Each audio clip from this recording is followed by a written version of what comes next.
ಕನ್ನಡದ ಮೊದಲ ಹೆಮ್ಮೆಯ ಸಾಮ್ರಾಜ್ಯ ಕದಂಬರದ್ದು. ಈ ಕದಂಬರ ರಾಜಧಾನಿಯೇ ಬನವಾಸಿ. ಈ ಹೆಸರನ್ನ ಕೇಳಿದಾಗಲೇ ಇದರಲ್ಲಿ ಏನೋ ಒಂದು ಶಕ್ತಿ ಇದೆ ಅಂತ ಅನ್ಸುತ್ತೆ.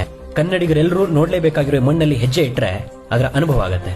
ಇವತ್ತು ನಾನು ಬನವಾಸಿಯ ಕದಂಬರೆ ಸ್ಥಾಪಿಸಿದ ಮಧುಕೇಶ್ವರ ದೇವಾಲಯಕ್ಕೆ ಹೋಗಿದ್ದೆ.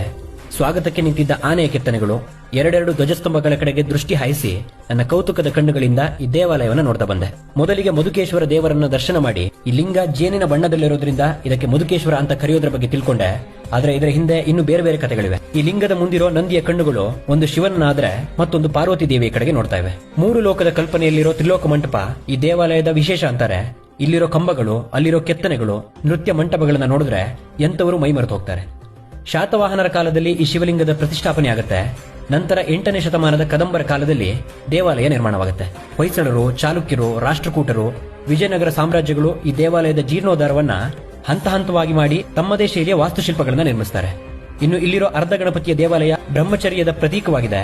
ಈ ದೇವಾಲಯದ ನಾಗಬಂಧ ಶಿಖರವನ್ನ, ಅದರ ಕೆತ್ತನೆಯನ್ನ, ಇದರ ಅಕ್ಕಪಕ್ಕದಲ್ಲಿರೋ ಇನ್ನಷ್ಟು ದೇವಾಲಯಗಳನ್ನ ನೋಡ್ತಾ ಒಂದಷ್ಟು ಸಮಯ ಇಲ್ಲೇ ಕಳೆದೆ. ಪ್ರತಿಯೊಬ್ಬ ಕನ್ನಡಿಗರು ಕಾಲಿಡಬೇಕಾದ ನೆಲ ಈ ಬನವಾಸಿಯ ದೇಗುಲ. ಯಾಕಂದ್ರೆ ಇದು ಅವಮಾನಿಸಿದ ಪಲ್ಲವರನ್ನ ಸೋಲಿಸಿ ಕನ್ನಡದ ಮೊದಲ ಸಾಮ್ರಾಜ್ಯವನ್ನ ಕಟ್ಟಿದ ಮಯೂರವರ್ಮ ಆಳಿದ ನೆಲ. ನಾವು ಕನ್ನಡಿಗರು ನೋಡಲೇಬೇಕಾದ ಜಾಗಗಳು, ಹೆಮ್ಮೆ ಪಡಬೇಕಾದ ವಿಷಯಗಳು ತುಂಬಾ ಇದಾವೆ ಅಂತ ಫಾಲೋ ಮಾಡ್ಕೊಳ್ಳಿ. ಪರಿಚಯಿಸುವ ಪ್ರಯತ್ನವನ್ನ ಮಾಡ್ತೀನಿ. ಕನ್ನಡದ ನೆಲದ ಕಥೆಯನ್ನ ಹೇಳೋದ್ಕಿಂತ ಖುಷಿ ಇನ್ನೆಂತ.